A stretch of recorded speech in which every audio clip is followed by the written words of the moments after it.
நியாயமாக தமிழகத்திற்கு கிடைக்க வேண்டிய நிதியையும் கொடுக்கவில்லை, உரிமையும் கொடுக்கவில்லை, நியாயமாக இவர்கள் செய்ய வேண்டிய எந்த விஷயத்தையும் செய்யவில்லை. எடுத்துக்காட்டுக்கு மிக முக்கியமாக 34,000 கோடி ரூபாய் வெள்ள நிவாரணப் பணிக்காக தமிழக முதலமைச்சர் தளபதி அவர்கள் கேட்டிருந்தார். இவர்களை பொறுத்த மட்டும் 34,000 கோடி ரூபாய் பீகாருக்கும் ஆந்திராவுக்கும் கொடுத்திருக்கிறார்களே ஒழிய தமிழகத்திற்கு கொடுக்கவில்லை. உள்துறை பாதுகாப்புத்துறை அமைச்சரும் நிதியமைச்சரும் வந்து பார்த்தார்கள், இந்த வெள்ளத்தை சேதத்தை வந்து பார்த்தார்கள். தூத்துக்குடியிலும் சென்னையிலும் எந்த நிலையில் இருந்தோம் என்பதை. நியாயமாக நமக்கு கிடைக்க வேண்டிய நிதியே வருவதில்லை. மெட்ரோவுக்கு, சென்னை மெட்ரோவிற்கு நியாயமாக கிடைக்க வேண்டிய நிதி வரவில்லை. மதுரை மெட்ரோவுக்கு நியாயமாக கிடைக்க வேண்டிய நிதி வரவில்லை. தமிழகத்திற்கு நியாயம் இல்லாத விஷயங்களை தொடர்ந்து பாஜக செய்கிறது. தமிழகத்திற்கு நியாயமாக கிடைக்க வேண்டிய உரிமைகளை மறுக்கிறது பாஜக. இந்த பட்ஜெட்டும் அதனுடைய ஒரு வெளிப்பாடு. மதுரை எய்ம்ஸுக்கு இந்த பட்ஜெட்டில் ஏதாவது நிதி ஒதுக்கீடு செய்திருக்காங்க?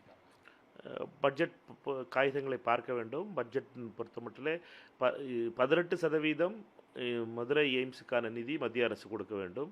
82% ஜப்பான் அரசு கொடுக்கிறது.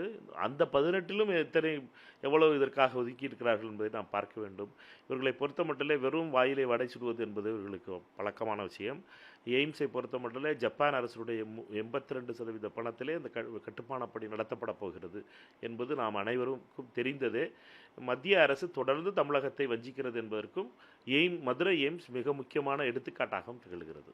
ஸோ பீகார் மாநிலத்தை பொறுத்தவரையில் எங்களுக்கு சிறப்பு அந்தஸ்து வழங்க வேண்டும், அப்போது சிறப்பு அந்தஸ்து வழங்கினா தான் சிறப்பு நிதியை மத்திய அரசு ஒதுக்கீடு செய்ய முடியும் அப்படின்னு ஒரு கோரிக்கை வச்சுருந்தாங்க. நேற்றுக்கு மத்திய அமைச்சர் வந்து சொன்னார் சிறப்பு அந்தஸ்து வழங்க முடியாது அப்படின்னு. ஆனால் இன்றைக்கி உள்ள பட்ஜெட்டில் பீகாருக்கு பல்வேறு திட்டங்களுக்கு அதிகமான நிதியை வந்து ஒதுக்கீடு செஞ்சுருக்காங்க. அதே போன்று ஆந்திர பிரதேசம். இது வந்து எதை காட்டுகிறது? மோடி தன்னுடைய பெரும்பான்மை இழந்திருக்கிறார். அவருடைய கூட்டணி நிர்பந்தங்களுக்காக மட்டுமே இந்த அரசு செயல்படுகிறது என்பது தெளிவாக தெரிகிறது. அதுவும் குறிப்பாக இது மோடி அரசு கிடையாது, இது நாயுடு நிதிஷினுடைய அரசு என்பது மிக தெளிவாக தெரிகிறது. அந்த 2 மாநிலங்களுக்கு மட்டுமே இந்த பட்ஜெட்டில் அள்ளி கொடுக்கப்பட்டிருக்கிறது. தமிழகத்தை போன்ற மாநிலங்களுக்கு உரிமைகளை கூட கொடுக்கவில்லை, நியாயமாக கிடைக்க வேண்டியதை கொடுக்கவில்லை இந்த அரசு. ரைட்டா?